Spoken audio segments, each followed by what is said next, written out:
petite question. Vous préférez une barbe taillée ou quand j'ai une barbe de sauvageon comme celle-là là J'avoue qu'elle part dans tous les sens. J'aimerais bien avoir votre avis dans les commentaires. Eh bien salam à toi mon ami, j'espère que tu vas bien et que ta famille se porte bien. Aujourd'hui, on se retrouve pour une putain de nouvelle vidéo. Mais avant de commencer, j'ai un petit message à faire passer. Ouais, je me dis que peut-être, éventuellement, il y a des tueurs en série qui pourraient tomber sur mes vidéos et les regarder, vous voyez. Alors je vais pas passer par 4 chemins. Dupont de Ligonnès, si tu tombes sur cette vidéo, écoute-moi attentivement. Si tu tombes sur cette vidéo, envoie-moi un petit message sur Instagram. J'ai une interview à te faire passer, petit monstre que tu es. T'es complètement détraqué, Mogo, qu'est-ce que tu nous fais? Ok, je crois que je vois ce qu'il est en train de faire, mes amis. C'est encore un truc de youtubeur pour avoir un like, c'est ça? Espèce de vendu. T'es qu'une ordure. Déjà, calmez-vous, je vous permets pas. Plus sérieusement, soyons fous, les amis. Déjà que je prends des risques, et ça, c'est pas rien. Alors peut-être qu'avec un peu plus de référencement, Dupont de Ligonnès va tomber sur cette vidéo et il va voir tout ce que j'ai dit. Après il va se rendre aux autorités et il va dire que c'est grâce à Mogo et sa communauté qu'il a voulu se rendre. Donc s'il vous plaît, détruisez-moi cette barre de like pour montrer à ce peuple qu'on n'est pas là pour rester les bras croisés. Maintenant que c'est fait, sans plus attendre, éteignez votre lumière, installez-vous bien et laissez-vous emporter par ma voix.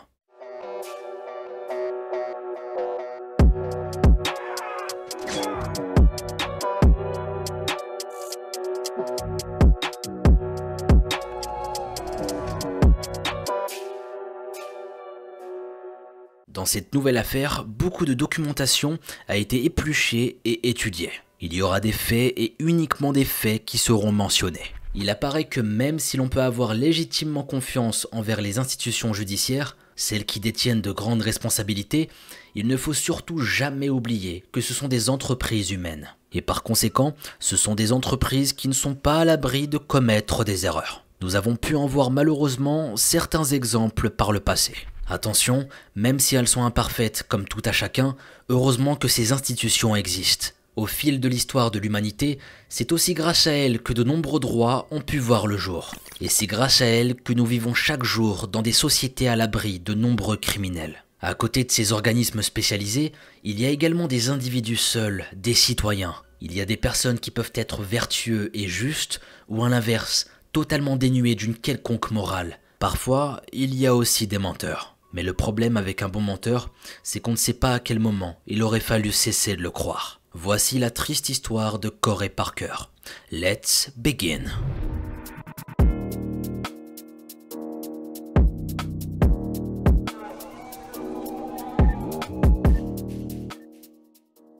Corey Parker est née le 5 août 1973 à Rochester, dans l'État de New York. Elle est la fille de Bruce et Liz Parker. Très tôt, la petite Corey développe un caractère que l'on pourrait qualifier de très extraverti. Elle avait une personnalité sociable et avenante. Elle était relativement bavarde. Elle savait facilement engager la conversation avec des personnes de tout âge et en toutes circonstances. Elle va garder ce même tempérament durant toute son enfance. Adolescente, Corey Parker se transforme en une jeune fille lumineuse et vibrante de vie, la tête pleine de rêves. Son cursus au collège et au lycée se déroule sans encombre particulière. À 18 ans, elle se voit diplômée de la Brighton High School. Et je te vois, toi. Arrête de juger mon anglais, parce que j'essaie de faire de mon mieux. Highton High School. Bref, continuons. En plus, je viens de dire Highton alors que c'est Brighton. Brighton High School.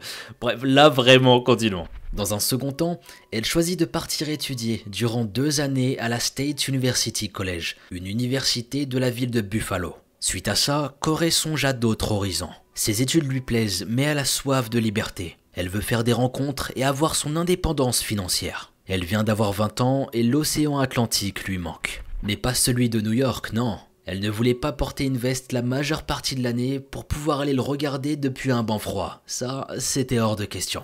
Non, elle, ce qu'elle voulait, c'était pouvoir l'admirer et en même temps sentir le baiser brûlant du soleil sur son visage. Elle voulait aussi sentir le sable fin sous ses pieds et de préférence 365 jours par an. Et tu m'étonnes, qui ne voudrait pas d'une vie pareille? Le paradis. Le soleil toute l'année, tu bronzes, j'avoue, ça donne envie. Faut dire ce qui est, Corey avait de bonnes idées, et franchement, je les partage. Je pense qu'on les partage tous. Alors Corey prend la route pour se rendre à presque 20 heures de chez elle. Elle se rend dans la ville de Daytona Beach, en Floride. Elle reste là-bas quelques années, et autour de ses 25 ans, elle finit par emménager à Jacksonville Beach, à seulement quelques kilomètres. Une nouvelle vie commence alors pour elle. Très sérieuse et autonome, Corey continue à assister à des cours dans une école communautaire. Pour payer ses sorties et ses factures, elle trouve un travail dans un café-restaurant du nom de Ragtime Tavern en tant que serveuse. Et en plus de ça, la jeune femme participe à beaucoup d'activités. Des activités parascolaires de façon bénévole, ce qui collait parfaitement avec sa personnalité débordante de vie. Le soir, après ses journées bien remplies, elle se repose dans son petit appartement au 32 250 Fore Street. C'est un 2 pièces à louer à 2 pas de la plage. C'était dans un bâtiment dit quadruplex, c'est-à-dire 4 logements au total. Franchement, le rêve, hein. Habiter à quelques pas de la plage, ça donne envie. Lorsqu'elle ne travaille pas et dispose d'un peu de temps libre, Corey sort beaucoup en ville. Comme elle l'avait espéré, elle fait beaucoup de rencontres. Des personnalités avec des mentalités très différentes, mais qui lui correspondent plus ou moins. Il y avait des gens qui venaient de Jacksonville et certains qui venaient de d'autres états, comme elle. Avec eux, elle passe beaucoup de temps sur la plage. C'était la belle vie et elle ne s'en plaignait pas. Les personnes autour d'elle la décrivent comme une personne amicale, très indépendante et avec une personnalité magnétique. Par ailleurs, la plupart disent qu'elle fait l'objet de beaucoup de compliments et qu'elle a beaucoup d'admirateurs. Il est vrai qu'avec son sourire aussi radieux que sa personnalité, Corey est quelqu'un qui dispose d'attributs avantageux et on a généralement envie d'aller vers elle. Bref, Corey est une jeune femme qui prend beaucoup de plaisir à vivre, qui est épanouie et qui profite à 100% de sa jeunesse et de son indépendance. Parmi ses proches amis, il y a Tiffany Zienta, une jeune femme avec qui elle crée beaucoup d'affinités. Elle fait également la rencontre d'un garçon, David Wilt, et entre eux, rapidement, un flirt s'installe. Pour l'instant, tout a l'air de bien se passer. Elle a une vie de ce qu'il y a de plus normal. Des études, une vie sociable, et à un moment de sa vie, elle a envie de changer d'environnement, et ça se comprend totalement. On a tous à un moment de notre vie envie de changement. C'est normal, c'est naturel. Elle va ensuite faire des rencontres, de nouveaux amis, et elle va même fréquenter un garçon. A priori, quand on entend tout ça, tout a l'air juste normal, et elle a l'air de vivre sa meilleure vie en fait. Mais si on est là pour en parler aujourd'hui, vous imaginez que ça va pas se passer du tout comme prévu. On aurait tous aimé que cette histoire s'arrête ici, sur que de belles choses. Mais malheureusement, la suite des événements va nous montrer tout le contraire. Je vous propose de bien vous accrocher jusqu'à la fin pour bien comprendre tout ce qui va suivre. Banks.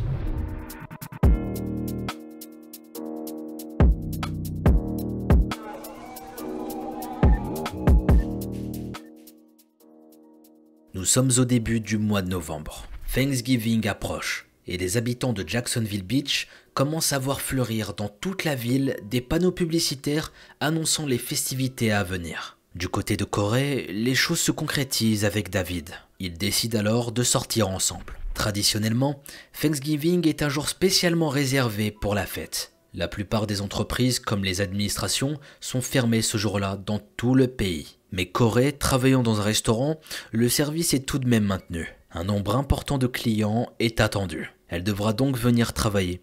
Et ce n'était pas vraiment un problème pour la jeune serveuse, à quelque chose près. Cette année, elle ne pourra pas aller faire la fête auprès de ses parents, à des milliers de kilomètres de là. Le trajet serait beaucoup trop long et ses horaires ne lui permettent pas. Cependant, Corey prévoit tout de même de marquer le coup en sortant faire une soirée avec ses collègues de travail. Un d'eux d'ailleurs, Eric Fly, l'avait déjà invité à un dîner aux chandelles. Elle l'avait déjà repéré avec ses gros sabots. Il était un peu lourd et il avait un côté légèrement flippant.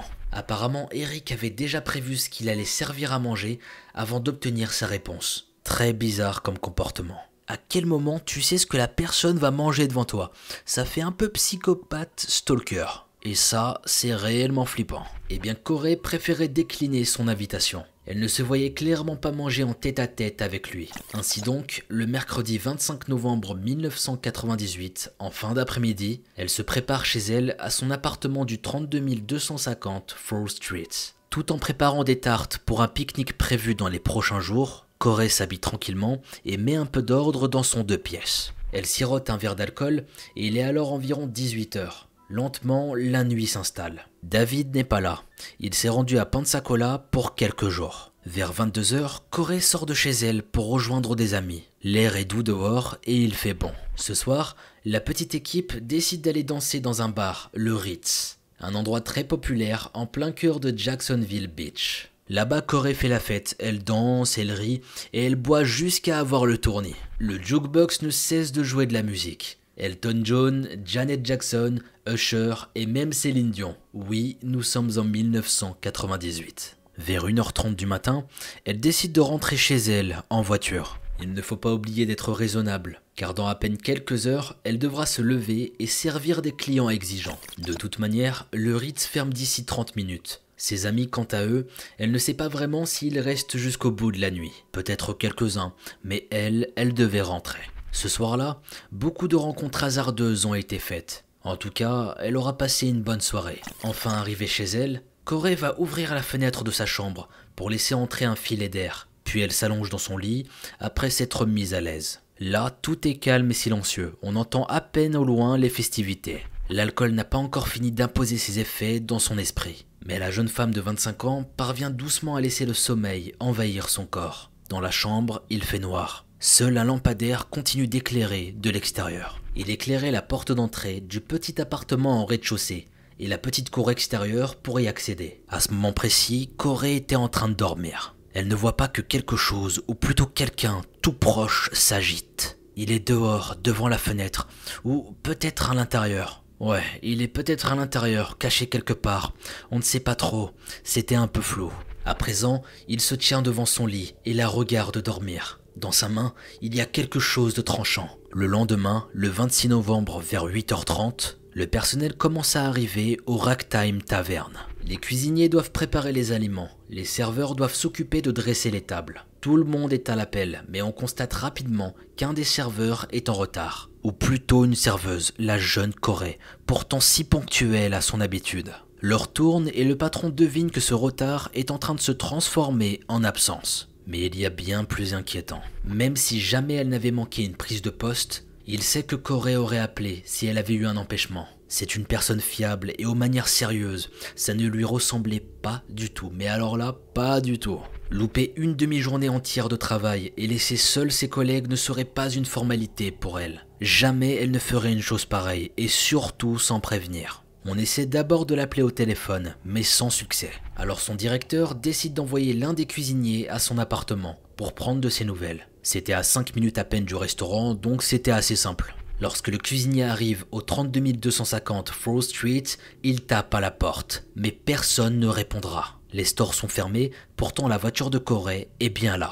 Il longe un peu l'appartement par la cour extérieure jusqu'à arriver près de la chambre. Là, il remarque que la fenêtre y est légèrement ouverte, mais les stores à l'intérieur sont eux aussi clos. Il appelle encore au téléphone, mais toujours pas de réponse. Alors il décide de se permettre d'ouvrir un peu plus la petite fenêtre. Les stores sont maintenant accessibles. Il les déplace et peut apercevoir maintenant une partie de la chambre. Il ne voit pas grand-chose, la pièce est assez mal éclairée. Son regard balaye l'endroit jusqu'à s'accrocher à un morceau de ce qui s'apparente à un lit. Et sur ce lit, il y distingue quelque chose, c'est une jambe.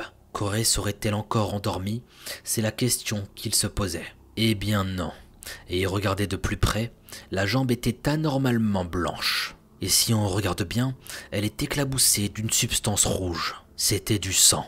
Le cuisinier se met directement à paniquer. En courant, il remonte dans sa voiture, puis retourne au restaurant pour alerter le directeur. Ce dernier appelle directement la police. Rapidement, le service de police de Jacksonville Beach arrive à l'appartement de Corey Parker. Il remarque que la voiture de Corey n'a pas bougé et que la fenêtre de la cuisine est également ouverte. La porte, par contre, est verrouillée. L'un des agents doit donc entrer par la fenêtre. Pour ce faire, il doit prendre d'infinies précautions. Il y a visiblement des traces de sang sur le rebord, à l'intérieur et à l'extérieur. C'était comme si quelqu'un s'y était accoudé pour entrer et sortir. En l'occurrence, c'était manifestement pour sortir, étant donné que la porte était verrouillée. Cette personne devait a priori avoir les mains pleines de sang avant de partir. Enfin, l'agent parvient à déverrouiller l'accès aux autres policiers. Les stores sont ouverts et la lumière peut elle aussi entrer. Quand la pièce est éclairée, elle dévoile une scène des plus horribles. À première vue, Corey est défigurée. Son lit, dans lequel elle est allongée, est baigné de sang. Son corps presque nu est entaillé de toutes parts, apparemment au couteau. Sa gorge est ouverte, Du sang couvre les murs, comme si elle avait été attaquée dans un coin. Autre chose, sa position semblait très étrange. Elle avait été visiblement déposée dans son lit, les jambes écartées. Les policiers soupçonnent un viol éventuel.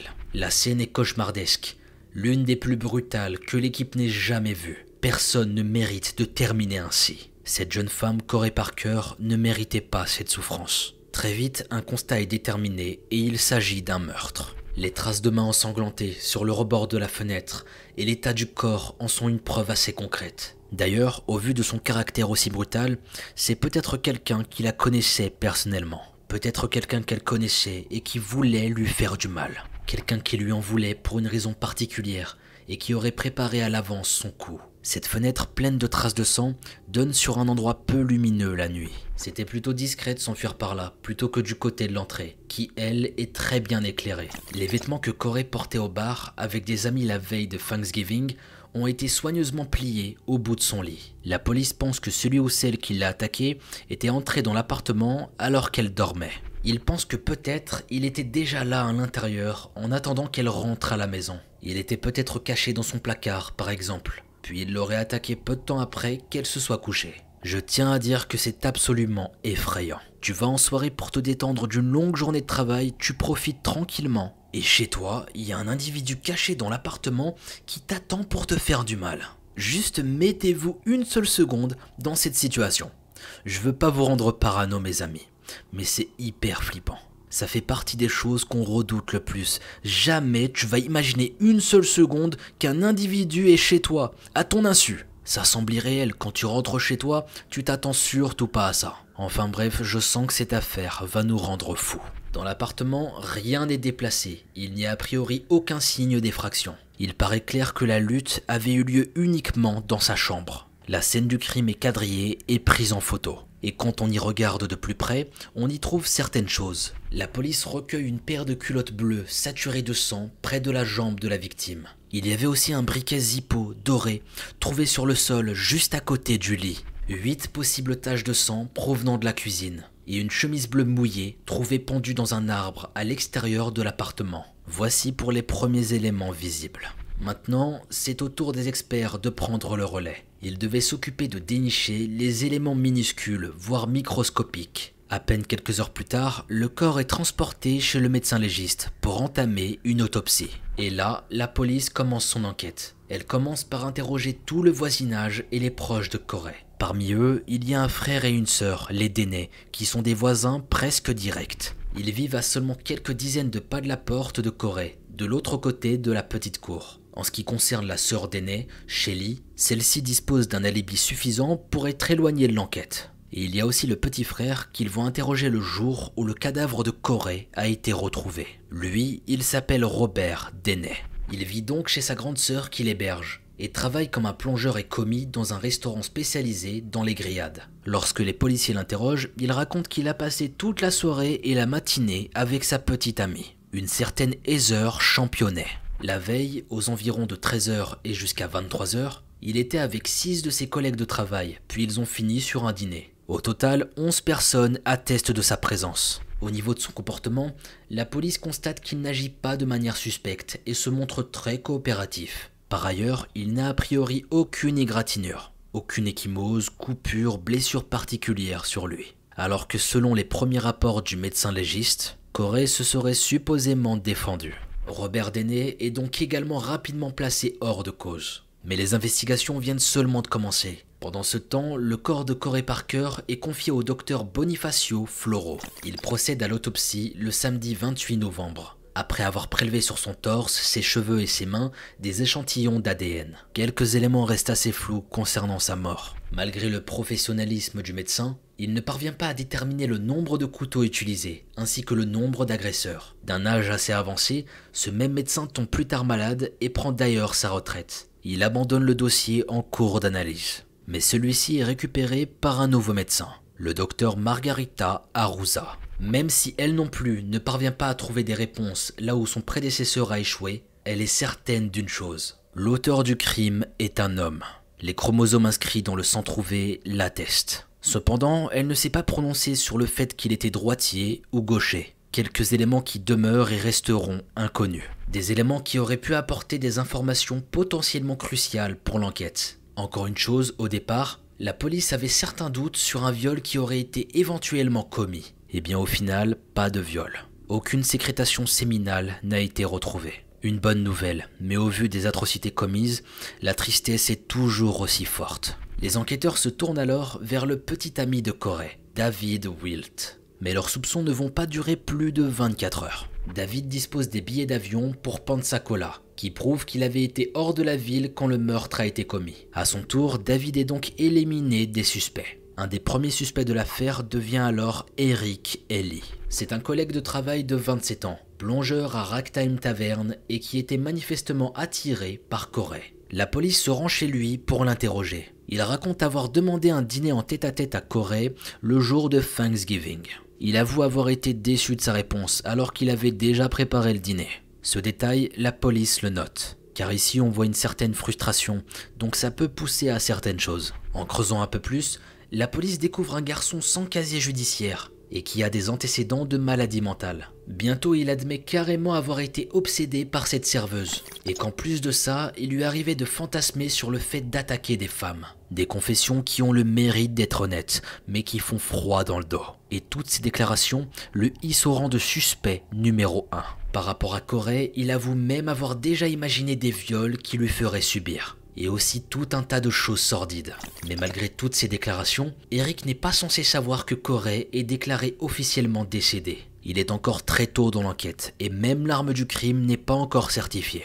Les enquêteurs décident alors de lui demander s'il est au courant de quelque chose, s'il sait pourquoi il est en train de subir tout cet interrogatoire. Et à ce moment-là, ce qu'Eric va dire va installer un énorme doute dans l'esprit des enquêteurs. Il dit qu'il pense que Corey avait été tuée et qu'elle a été probablement poignardée. Les détectives lui demandent alors la raison pour laquelle il arrive à cette conclusion. Eric répond qu'il avait lui-même songé à la tuer et que s'il avait été amené à le faire, ce serait avec un couteau. Il ajoute, comme si ça ne suffisait pas, qu'il avait probablement certaines mêmes pensées que le meurtrier s'il y en avait un. Malgré ce discours morbide et accusateur, il était catégorique sur le fait qu'il ne l'a pas tué. Alors pourquoi tu vas sortir tout ça? Le mec se rend suspect tout seul. Et il va dire au détective qu'il ne trouverait aucune preuve physique contre lui. Et il est vrai qu'aucune trace de blessure n'a été retrouvée sur lui. La police a supposé que si c'était vraiment lui, un viol aurait été peut-être commis. Quoi qu'il en soit, nombreux sont les éléments qui peuvent l'accabler. Mais ça paraît presque trop gros. Peut-être que c'est sa maladie mentale qui lui fait dire de telles choses, de façon aussi décomplexée, mêlée au fait qu'il se sait innocent. J'avoue qu'ici c'est trop bizarre. À quel moment tu vas te risquer à dire de telles choses? Entre nous, si c'était le meurtrier à 100%, jamais tu sortirais des phrases pareilles. On serait tous là à essayer de mentir. Tu ferais tout pour cacher la vérité et sembler le plus normal possible. Là, c'est pas du tout ce qui est en train de se passer et c'est assez improbable. Mais la vérité, c'est que la police manque cruellement de preuves. Ils n'ont pas le choix et doivent attendre un rapport légiste encore plus poussé. Finalement, après quelques jours, le rapport d'autopsie est établi. Corey a subi de très nombreuses blessures par coups de couteau, ainsi que des entailles sur l'ensemble de son corps. Au vu de leur emplacement, le docteur Arouza tente de recréer approximativement les derniers instants de la jeune femme. Plusieurs éléments démontrent qu'elle s'est battue pendant l'attaque. Ainsi, elle serait parvenue à bloquer un coup de couteau avec son genou, puis aurait réussi à l'attraper. La présence d'une profonde entaille dans sa main gauche en témoigne. Il y a également des blessures sur sa main droite qui témoignent un comportement défensif. Et tout ça confirme qu'elle avait lutté pour sa vie. Mais la mort fut causée par un coup de couteau au niveau de la gorge. Une attaque fatale qui a sectionné 2 artères principales de son cou. À la suite de cette blessure, Corey aurait probablement perdu connaissance avant de perdre la vie. Enfin, après sa mort, son agresseur aurait continué à la poignarder à plusieurs reprises, à l'abdomen et au visage. Au total, Corey Parker aurait reçu pas moins de 101 coups de couteau. Oui, 101 coups de couteau. C'est juste énorme et ça nous montre à quel point la personne qui lui a fait ça était un grand malade.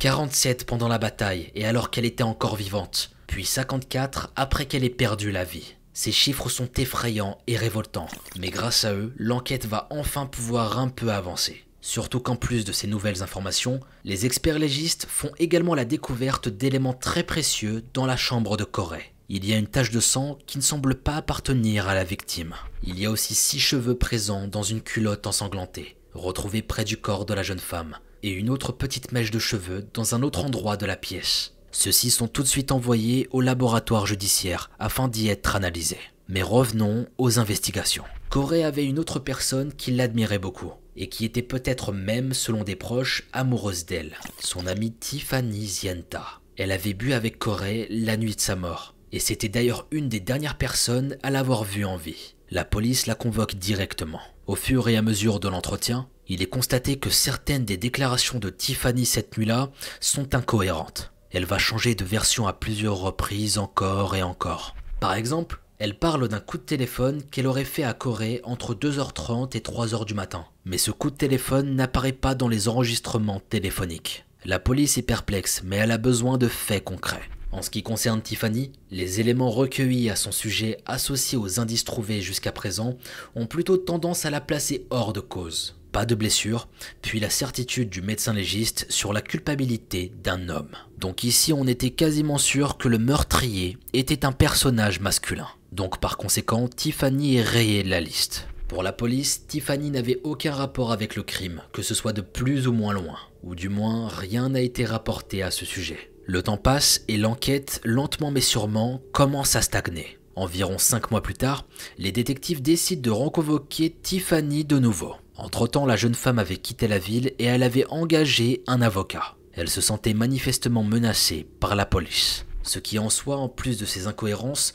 pourrait être interprété comme un comportement suspect. Pourtant, celle-ci n'a que peu de pistes, voire pas du tout. Simplement, Tiffany fait partie des seules personnes qui gravitaient autour de Corey avant son décès. À nouveau, elle insiste et elle répète ce qu'elle avait dit auparavant. Elle a bien appelé Corey la nuit de sa mort et elle ne va pas s'amuser à mentir aux autorités. Et concernant ce que la police supposait entre elle et Corey, une éventuelle liaison amoureuse à sens unique, elle indique fermement n'avoir jamais eu aucun sentiment de ce caractère à son encontre. À un moment de l'entretien, la police lui demande de fournir un peu d'ADN pour l'ajouter aux éléments disponibles. Mais Tiffany refuse. Ce refus leur semble très bizarre aux oreilles des enquêteurs, qui décident de la garder à l'œil. J'avoue qu'ici c'est un peu bizarre de la part de Tiffany, mais en même temps, si elle est innocente, franchement je peux comprendre qu'elle n'ait pas envie que les autorités prennent son ADN. Il y a de quoi devenir parano, qui sait ce qu'ils vont faire avec. Pour éviter tout problème, vaut mieux rester dans l'anonymat. Bref, la progression de l'enquête est déjà extrêmement lente, voire à l'arrêt. Et cet échange avec Tiffany Zienta,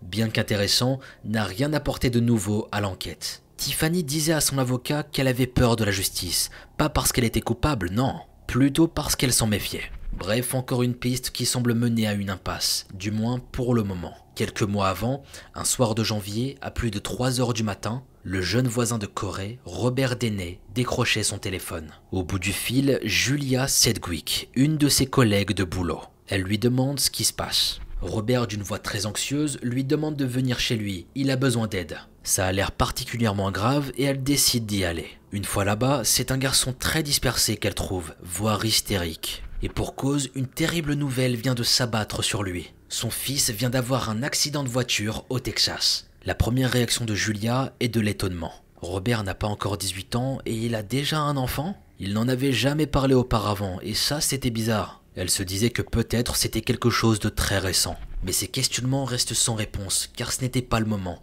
Robert n'était pas en état. « Mon fils est mort », dit-il. Julia le regarde s'agiter dans tous les sens dans son appartement. Il enchaîne les cigarettes très vite et fait des allers-retours dans la pièce. Il lui faut plusieurs dizaines de minutes pour se calmer. Enfin, il redescend un peu. Il explique alors qu'il doit se rendre au Texas pour assister aux funérailles de son garçon. Il dit qu'il ne pourra pas se rendre au travail ce week-end. Il faudra qu'il explique aux autres collègues ainsi qu'au patron. Julia est très touchée par cette histoire inattendue. Avec Robert, il décide de commencer dès maintenant à préparer sa valise. En rangeant ses affaires, Robert est un peu plus posé dans son attitude. Puis selon Julia, il se met à parler d'autre chose. Il se met à parler d'une fille. Il ne la connaît pas, mais il voudrait sortir avec elle. C'est une serveuse et elle travaillait dans un restaurant de Jacksonville Beach comme eux. Il n'ose pas tellement aller l'aborder. Pourtant, elle habite juste de l'autre côté de la cour. Et sur son explication, il pointe du doigt un appartement par sa fenêtre. Quelques jours plus tard, la triste nouvelle du fils de Robert fait le tour du restaurant. Ses collègues décident alors généreusement d'ouvrir une cagnotte pour l'aider à se rendre au Texas. Mais lorsque le directeur se rend chez Robert pour lui apporter, il tombe sur sa sœur Shelly. Il lui explique alors l'objet de sa venue. Il va aussi partager ses condoléances pour la perte de cet enfant. Et là, Shelly le regarde d'un air très bizarre. Un enfant? Mais il n'a pas d'enfant. Là, on peut imaginer la suite. On peut imaginer le sentiment compatissant du patron du restaurant se transformant en une immense colère. Car en réalité, Robert avait menti. Et pourquoi, vous allez me dire? Sûrement pour ne pas venir travailler le fameux week-end. En tout cas, c'est ce qu'il a répondu lorsqu'il a été confronté à son mensonge. Et attendez. Je suis obligé de m'arrêter là. À quel moment tu vas inventer un truc aussi gros pour ne pas aller travailler? Là, c'est beaucoup trop sombre. Il y a des limites à ne pas dépasser, bordel. Mentir sur la mort d'un enfant, c'est juste horrible comme façon de faire. On faisait ça quand on avait 6 ans, et encore, jamais j'ai fait ça. C'est pas du tout éthique, enfin, tu rigoles pas avec les morts. Ça nous montre à quel point cet homme n'avait aucune logique, et ça en dit long sur le personnage. Apparemment, il voulait faire la fête au lieu de travailler. Et aussi extrême soit-elle, il n'a pas trouvé d'autre excuse que celle-ci. Naturellement, tout le monde est scandalisé et très choqué de cette nouvelle. Sur son blog, Robert expliquera plus tard. Pour être clair, je suis vraiment désolé, honteux et gêné d'avoir menti. C'était une chose stupide à faire. Il n'y a aucune excuse pour mon comportement. Mais je n'avais que 17 ans et je consommais de la drogue et je buvais beaucoup. Mais le mal est fait. Aussi désolé soit-il, il a fallu qu'il soit pris la main dans le sac pour manifester du regret. Et le directeur ne va pas laisser passer une aussi grosse faute. Quand il apprend tout ça, il décide de licencier Robert. Peu de temps après, sa sœur n'en pouvait visiblement plus de son frère et de son comportement qu'elle juge trop étrange. Elle décide alors de l'expulser de son appartement. Par la suite, Robert explique que quelque temps plus tard, il est entré dans un centre de désintoxication pour toxicomanes et alcooliques. On ne sait pas pour combien de temps exactement, et si cette information est véritablement fondée.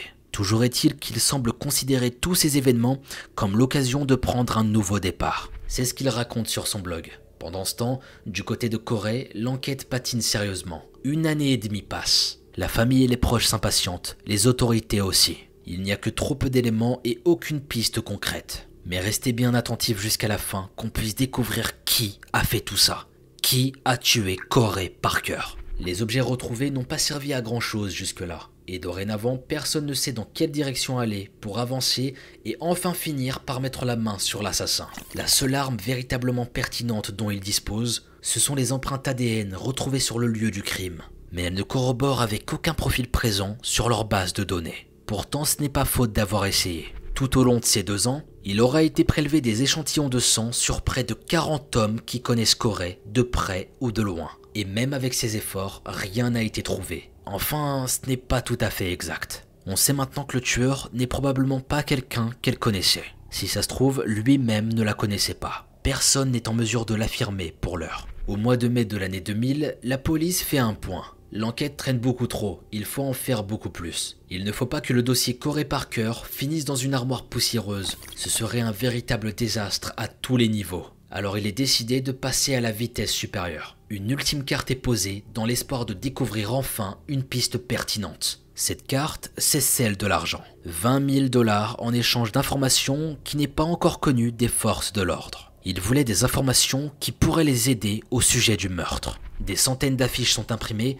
Très vite, toute la ville est au courant, et même au-delà. Près de 2 ans après, grâce à cette démarche de grande envergure, le sujet revient dans les conversations des habitants de Jacksonville Beach. Au BBQ, la nouvelle est entendue par les anciens collègues de travail de Robert Deney, dont Julia Sedgwick. Les souvenirs commencent à remonter à la surface. Au fil des conversations, il apparaît un fait potentiellement intéressant. L'appartement de Robert et celui de Corey étaient situés l'un en face de l'autre. Mais Robert était au premier étage, alors que elle était au rez-de-chaussée. Cette disposition lui offrait une vue plongeante sur ses fenêtres. Cette analyse pousse certains de ses ex-collègues à penser qu'il aurait pu l'espionner à plusieurs reprises. Il l'observait d'un œil peut-être erratique ou obsessionnel. Après tout, la plupart d'entre eux le connaissaient qu'à travers le travail. Qui sait à quelle activité il pouvait s'adonner quand il était chez lui? Surtout que lorsque Julia s'est rendue chez lui à sa demande il y a plus d'1 année, il avait parlé d'une fille qui ne le laissait pas indifférent. En fait, elle vient à peine de le réaliser. Ce qu'il avait désigné par la fenêtre, au moment de ranger sa valise, c'était sans doute l'appartement de Corey, rappelez-vous. D'ailleurs, quand on y pense, il semblait à ce moment-là qu'il parlait d'elle comme si elle était encore là, alors qu'elle était déjà morte. Peut-être qu'il ne le savait pas, mais son attirance avouée pour elle, alors qu'il était a priori en couple, comme il l'avait raconté à la police, ça, c'était bizarre. Associé à ça, son état hystérique et juste après le meurtre, ça aussi, c'était bizarre. Doucement, une théorie semble surgir. Et si Robert avait un lien avec toute cette histoire? Il repense tout d'un coup à son mensonge pour partir au Texas. Une idée se forme alors dans leur esprit. Et si Robert avait en fait prévu de s'enfuir? Sur cette glaçante conclusion, ils décident de contacter la police pour leur parler de leurs réflexions. La police se souvient de lui, il l'avait interrogé en 1998. À l'écoute de ce récit, un vif intérêt naît chez les enquêteurs. Ils n'étaient pas du tout au courant de tous ces détails. L'analyse qui vient de leur être livrée sur un plateau semble tenir la route. Du moins, elle a le mérite qu'on s'y attarde. Et surtout, rien ne doit être laissé au hasard. Il est décidé de réinscrire officiellement le nom de Robert Deney dans l'enquête. La police commence par examiner ses antécédents. Quelques recherches sont faites sur lui, ses amis, ses proches, ainsi que sa famille. Et quelque chose est découvert, quelque chose de très troublant. Cela ne le concerne pas directement, mais plutôt son frère Patrick Deney. En 1990, alors que Robert n'avait que 9 ans,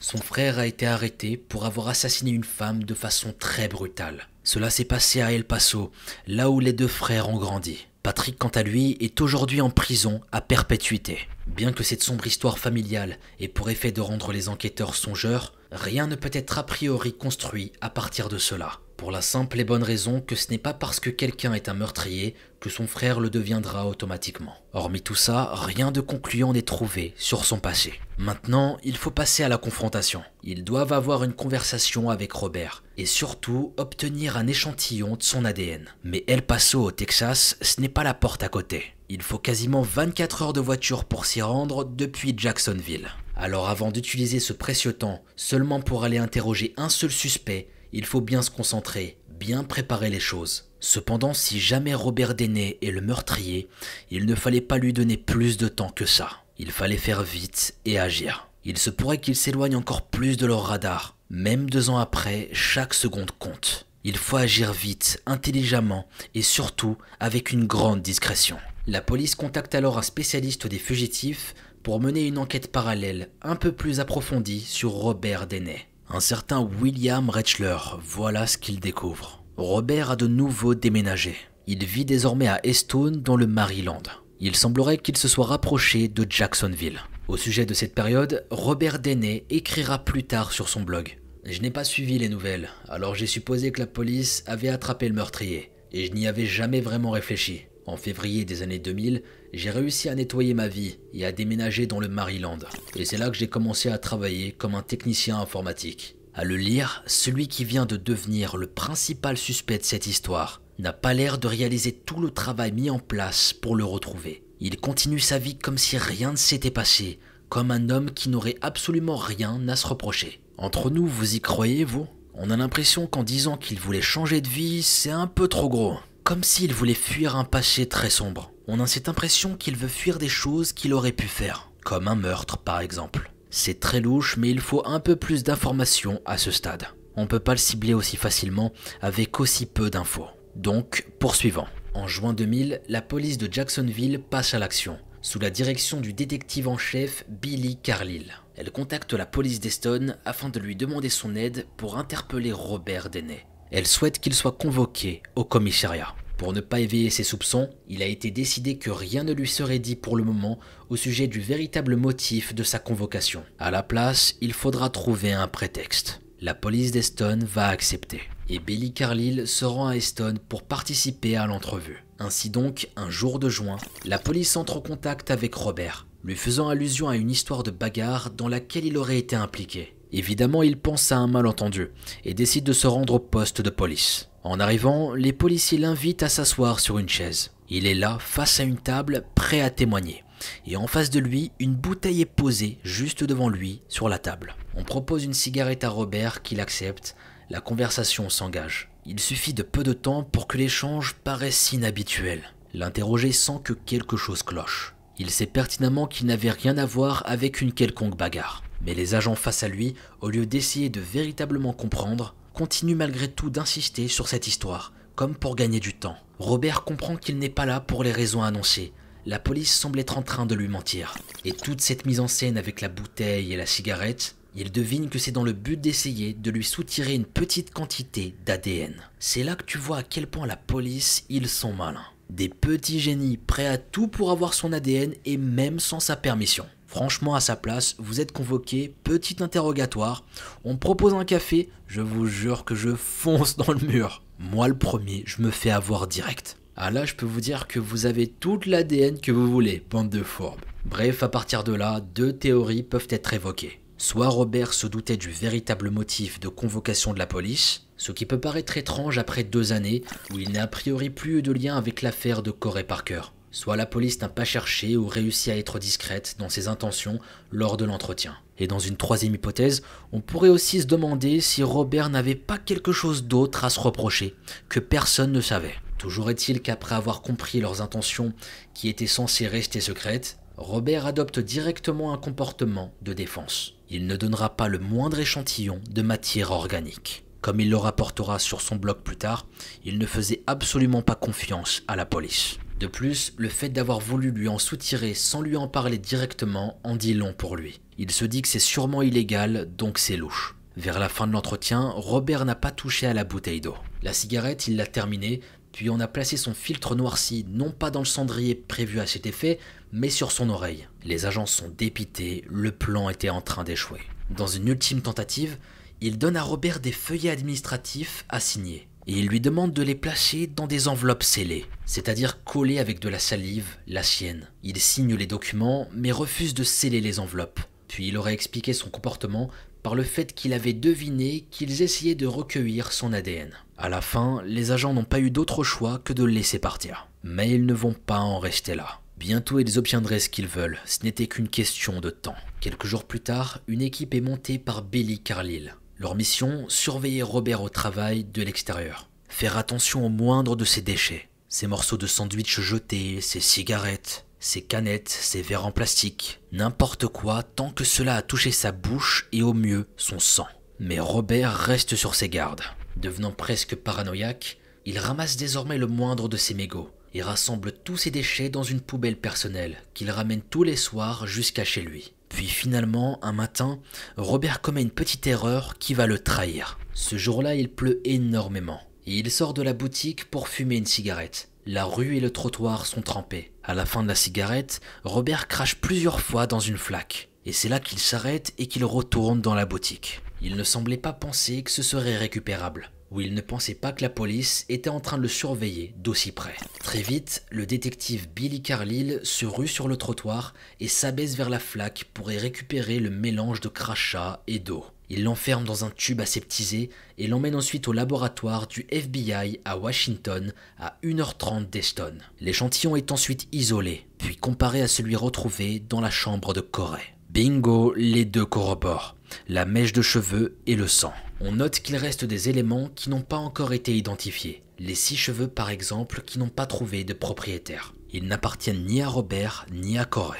Mais la police est déjà très satisfaite de ce grand bond en avant. Elle va se concentrer sur toutes ces nouvelles découvertes. À partir de là, Robert devient plus qu'un suspect. Son attitude paranoïaque, ses cheveux et son sang présents chez la victime sont des éléments presque suffisants. Mais ce n'est pas terminé. Il reste une étape très importante. S'assurer que Robert affirme n'avoir jamais été dans l'appartement de Corey. Car en sachant que son ADN y est présent, il pourrait l'expliquer et ainsi se dédouaner. La police doit savoir la vérité, c'était essentiel. Un des agents chargés de l'enquête est missionné pour aller à la rencontre de Robert. Sous sa chemise, un micro. Il lui annonce que l'investigation est terminée et que l'assassin, le meurtrier, a été retrouvé. Au fil de la discussion, Robert confirme n'avoir jamais connu Corey de son vivant. Et lorsque l'agent lui demande implicitement s'il avait déjà été dans son appartement, le micro enregistre la voix de Robert dire « Non, je n'y ai jamais mis les pieds ». Cette petite phrase aux yeux des policiers est le point final de 2 ans de recherche et de travail. Un véritable soulagement pour toute l'équipe. Par la suite, l'enchaînement fut rapide. Robert Deney est arrêté le 28 novembre 2000. Tout au long de sa garde à vue, il nie être l'auteur de quoi que ce soit, mais rien de ce qu'il peut dire ne le sauvera. Il est placé en détention provisoire en attendant d'être jugé. Ici, on fait face à un retournement de situation juste énorme. L'enquête n'a jamais cessé pour qu'au final, on tombe sur des preuves plus qu'explicites. Mais on en reparlera avant la fin de la vidéo. J'ai quand même envie d'avoir vos avis concernant cette affaire. ce que vous en pensez et s'il est définitivement le meurtrier de Corey Parker. Bref, reprenons, c'est seulement 4 ans et demi plus tard, en avril 2005, que le procès Corey Parker s'ouvre. Il dure 3 semaines et il est présenté devant plus de 80 témoins. Malgré les accusations qui pèsent contre lui, Robert continue à affirmer qu'il ne connaissait pas Corey et qu'il ne l'avait même jamais vu auparavant. Parmi certaines pièces à conviction, le fameux briquet Zippo trouvé près du corps de la victime, il est présumé qu'il appartenait à Robert. Il serait apparemment tombé de sa poche pendant la lutte avec Corey. Il a été retrouvé à côté de son corps. L'ex-petit ami de Robert, Heather, témoigne que ce briquet ressemblait à celui que Robert possédait. Personne ne dément cette information, excepté Robert lui-même. Selon lui, le symbole dessiné dessus n'est pas le même. Malheureusement pour lui, l'accusation juge cette défense non recevable. Ensuite, comme Robert semblait trouver une raison à chacun des éléments en sa défaveur, on lui demande comment était-il possible que son sang et ses cheveux aient été retrouvés dans l'appartement, alors qu'il n'y était jamais allé et qu'il ne la connaissait pas. Une des questions les plus importantes de son accusation, ce à quoi Robert répond. Il est possible qu'un chat du quartier l'ait transporté sur son poil jusqu'à chez elle. What? Il a vraiment dit ça? Chiche! On veut bien essayer de croire à un mensonge, mais pas avec une telle bêtise. Quand même, c'est juste absurde. J'ai l'impression de rêver à quel moment il a cru que ça allait passer. Sérieux. Quant à l'ADN de sang, il se met carrément à douter de son existence. Plus tard sur son blog, il explique être sûr que les analyses des échantillons ont été faites dans des conditions douteuses, que personne hormis le testeur n'a pu prouver le contraire. Il avance également le fait qu'aucune photo de l'échantillon n'est disponible, ce qui selon lui paraît douteux. Concrètement, Robert nie purement et simplement toute accusation à son encontre. À l'entendre, il est le dindon de la farce, l'accusé facile qui permettait enfin de clore cette si longue enquête. Il est la personne qui sauve l'échec à ses yeux cuisants des foules d'agents et d'enquêteurs qui se sont occupés de l'affaire mois après mois. Pour lui, des tas d'éléments sont encore à étudier. La chemise bleue retrouvée dans l'arbre par exemple, ou encore les 6 cheveux. Et comment se fait-il que Eric Ellie, le collègue au profil dérangé de Corey, s'en soit tiré aussi facilement? Aujourd'hui, il a pu déménager tranquillement en Norvège. Et Julia Sedgwick, lorsqu'elle a contacté les autorités pour leur parler de toutes ces théories, il affirme qu'elle a menti, car jamais il n'aurait pointé du doigt l'appartement de Corey en disant vouloir sortir avec elle. Il était avec Heather à ce moment-là, sa petite amie, ça n'avait aucun sens à ses yeux. Non, ce qu'il croit, c'est que Julia voulait simplement toucher les 20 000 $.